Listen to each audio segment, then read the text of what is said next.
మాజీ మంత్రి రావెల కిషోర్ బాబు మళ్లీ పార్టీ మార్చారు.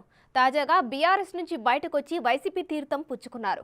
ఈ దళిత నేత టికెట్ గ్యారంటీ హామీతోనే ఫ్యాన్ పార్టీలో చేరారంటున్నారు.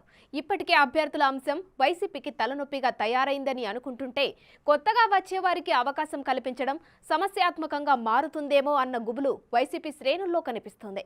ఆ క్రమంలో రావెల ఎంట్రీ ఎవరికి ఎసురు పెడుతుంది? ఆయన ఎక్కడి నుంచి పోటీలో ఉంటారన్న అంశాలు చర్చల్లో నలుగుతున్నాయి.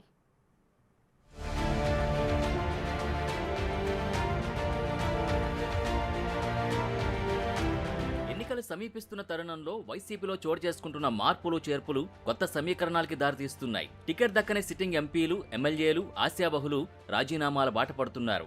మరోవైపు ఇప్పటికే వివిధ పార్టీలకు చెందిన పలువురు సీనియర్ నేతలు అధికార పార్టీ కండువా కప్పుకున్నారు. టీడీపీకి చెందిన విజయవాడ లోక్సభ సభ్యుడు కేశినేని నాని, ఆయన కుమార్తె కేశినేని శ్వేత, తిరువూరు మాజీ శాసనసభ్యుడు నల్లగట్ల స్వామిదాస్ వంటి నేతలు వైసీపీ తీర్థం పుచ్చుకున్నారు. తాజాగా రావెల ఫ్యాన్ పార్టీ బాట పట్టారు.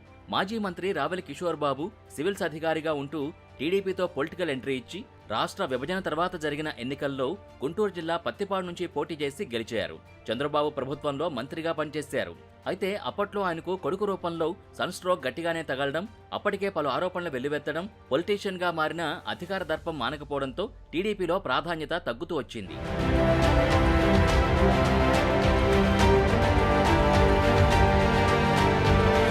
దాంతో మరోసారి టికెట్ దక్కదని గ్రహించిన ఆయన జనసేనలో చేరిపోయారు.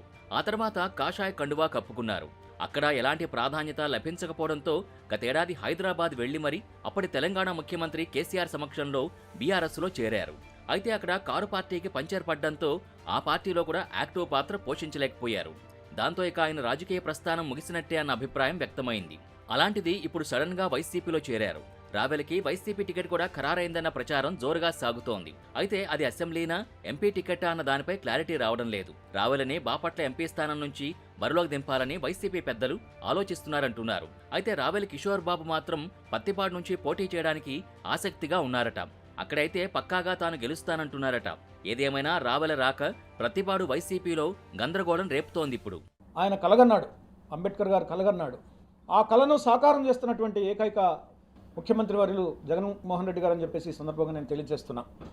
120 పథకాలు, సంక్షేమ పథకాలని అమలు చేస్తూ అక్షరాల 2,53,000 కోట్ల రూపాయల నిధుల్ని పేద, బడుగు, బలహీన వర్గాలు ఖాతాలోకి డీబీటీ సిస్టమ్ ద్వారా జమ చేయటం అనేది ఇది భారతదేశంలోనే ఒక విప్లవం. ఇది ఒక చరిత్ర. ఇప్పటికే ప్రత్తిపాడు ఎమ్మెల్యే మేకతోటి సుచరితని తాడికొండ నియోజకవర్గానికి మార్చారు జగన్. బాలసాని కిరణ్ కుమార్ ప్రత్తిపాడు వైసీపీ సమన్వయకర్తగా వ్యవహరిస్తున్నారు. దాంతో ఆయనకే టికెట్ దక్కుతుందని అందరూ అనుకున్నారు. ప్రత్తిపాడులో ఆయనకి సుచరిత వర్గం కూడా సహకరిస్తుంది.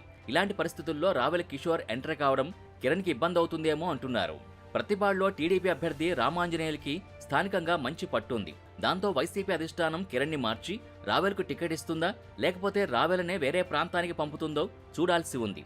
కిరణ్ అభ్యర్థిత్వానికి స్థానిక ఎంపీ నందిగామ సపోర్ట్ ఉన్నట్టు వైసీపీ వర్గాల్లో చర్చ జరుగుతోంది. ఈ నేపథ్యంలో మొన్నటి వరకు వేరే పార్టీలో ఉన్న రావెల కిషోర్ బాబుకి వైసీపీ వర్గాలు ఎంతవరకు సహకరిస్తాయన్నది ప్రశ్నార్థకమే. ఒకవేళ రావెలను బాపట్ల ఎంపీ అభ్యర్థిగా ప్రకటించినా అక్కడ సిట్టింగ్ ఎంపీగా ఉన్న నందిగామ సురేష్ వర్గం సహకరించే పరిస్థితి లేదంటున్నారు. మరి 5 ఏళ్లలో 5 పార్టీలు మార్చిన రావెల కిషోర్ బాబుకి వైసీపీలో అయినా ఫ్యూచర్ ఉంటుందో లేదో చూడాలి.